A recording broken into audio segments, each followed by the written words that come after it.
राजस्थान के पूर्व deputy CM Sachin Pilot ने बीजेपी पर जमकर निशाना साधा। पायलट ने आज जीरापुर में राजगढ़ से कांग्रेस प्रत्याशी दिग्विजय सिंह के समर्थन में जनसभा को संबोधित किया। इस दौरान उन्होंने कहा कि भोपाल ने 10 साल में सिर्फ भाषण दिए हैं, छापे डाले, नेताओं को जेल में डाला। जनता 10 साल का रिपोर्ट कार्ड देखकर समझ गई है, उनके वादों में और गारंटी में कोई दम नहीं है। पायलट ने कहा कि जब भाजपा बैकफुट पर होती है तो धर्म, जाति, मजहब की बात करती है। पायलट ने कहा कि 2024 का चुनाव बदलाव का चुनाव है। एजेंसियों के दुरुपयोग, तमाम संसाधनों के बावजूद भाजपा के उम्मीदवार पिछड़ रहे हैं। कांग्रेस के उम्मीदवार अच्छे बहुमत के साथ चुनाव जीतेंगे। जनता 10 साल का रिपोर्ट कार्ड देखकर समझ गई है कि भाजपा के वादे और गारंटी में कोई दम नहीं है। जुमले सुन सुन के लोग थक चुके हैं, लोग बदलाव चाहते हैं। Channel head Salman Ali. दिग्विजय सिंह जी चुनाव जीत रहे हैं, कृपया करके इस हवन में अपनी आहुति डालो और 26,000 से कम जीत होनी चाहिए दिग्विजय सिंह जी की। ये निवेदन आपसे करने के लिए आया हूं। सोनिया गांधी जी ने,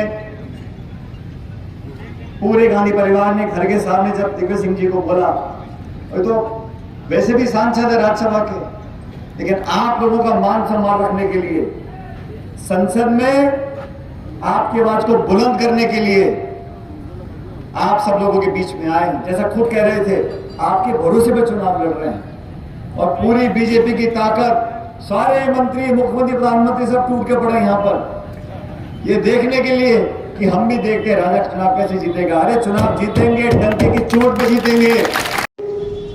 ये झूठ बोलते थे, किसान की बात करते थे। किसान का दर्द समझने वाला को दिल्ली में बैठा ही नहीं है। ये जो शासन कर रहे हैं, इनको कोई लेना देना नहीं है, ना किसान से, ना खाद से, ना बीज से, ना बिजली से, ना पानी से। इनको सिर्फ बात करनी है हिंदू की, मुसलमान की, मंदिर की, मस्जिद की। और नए नए भाषण। अब कह रहे कांग्रेस का राज आ गया तो बहनों के विदेश से लेकर आएंगे। आपने कहा घुसपैठियों को बाहर भगा देंगे। मैं चुनौती देता हूं केंद्र सरकार को, इन 10 सालों में आपने किस मोर्चे पर काम किया? आपने भाषण दिए, टेलीविजन में विज्ञापन दिए, अखबार में फोटो छपवाई, लचीली लचीली बातें बोलकर लोगों का मन जीतने की कोशिश करी, लेकिन धरातल पर आप हर मोर्चे पर नाकामयाब रहे हो। और मुझे खुशी है, कांग्रेस पार्टी ने जो घोषणा पत्र बनाया है उसमें हमने वादा किया है, इस देश में जो सबसे गरीब परिवार है, प्रत्येक परिवार की जो प्रमुख महिला होगी, उसके खाते में प्रति वर्ष 1 लाख रुपया हम लोग देंगे इस महंगाई से मुकाबला करने के लिए। ये छोटी बात नहीं है। प्रति माह 8,333 रुपया उस महिला के खाते में जाएगा जो देश में सबसे गरीब परिवार है। कांग्रेस का राज आ गया तो घर में अगर 2 भैंस है तो 1 भैंस छीन लेंगे आपकी। मुझे समझ में नहीं आता, कांग्रेस को 55 साल जनता ने सेवा का मौका दिया। इन 55 सालों में कांग्रेस ने क्या क्या नहीं दिया। राजीव गांधी जी ने अधिकार दिया, संविधान में संशोधन किया, पंचायत से लेके प्रमुख और सांसद तक हर जगह आज हमारा SC, ST, OBC वर्ग के लोग जो काम कर रहे हैं, चुनकर चुनाव जाते हैं। महिलाओं को आरक्षण दिया 50%। बातों को बोलकर सत्ता हासिल करी थी, महंगाई की, किसानी की, बेरोजगारी की, काले धन की, भ्रष्टाचार की।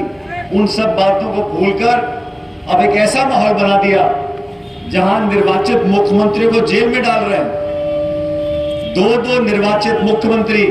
आपकी विचारधारा अलग हो सकती है, पार्टी अलग हो सकती है, लेकिन देश में ऐसा माहौल बना दिया कि प्रमुख विपक्षी पार्टी कांग्रेस है, डाल दिया। चंडीगढ़ में महापौर का चुनाव हो रहा था, आप सबने देखा होगा, निर्वाचन अधिकारी खुद बैठ के वोटों को खराब कर रहा है। संवैधानिक संस्थाओं को लगातार चुनौती मिल रही है।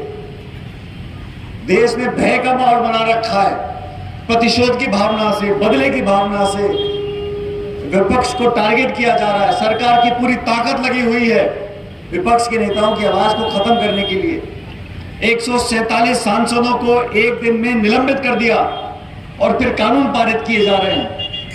आपने कहा किसान सूचना का अधिकार, खाद्य सुरक्षा का अधिकार, रोजगार का अधिकार, वो सारे काम हमारी सरकार ने किए। और ये लोग, मैंने कहा ना, अब ऐसी ऐसी बातें बोल रहे हैं कि कांग्रेस पार्टी आ गई तो पाकिस्तान में पटाखे जलेंगे, कांग्रेस पार्टी जीत गई तो आपका घर छीन लेंगे। मतलब लोगों को डरा रहे हैं और सफेद झूठ बोल रहे हैं। हमारा घोषणा पत्र छपा हुआ है, स्याही में लिखा है, किसान को एमएसपी पे कानून बनेगा, गरीब परिवार को ₹1,00,000 मिलेगा, 30 लाख पद भरे जाएंगे, दिहाड़ी नरेगा की 400 रुपए होगी। अरे गरीब की जेब में पैसा जाएगा तो राहत इस देश में मिलेगी। इस सबको संभव करने के लिए हम सब सामूहिक रूप से आपसे निवेदन करने के लिए आए हैं कि दिग्विजय सिंह जी को आपने लंबा आशीर्वाद दिया है, उनके पूरे परिवार को देगा, लेकिन लोगों से बंद कमरे में बात करो कि साहब जाना तय है।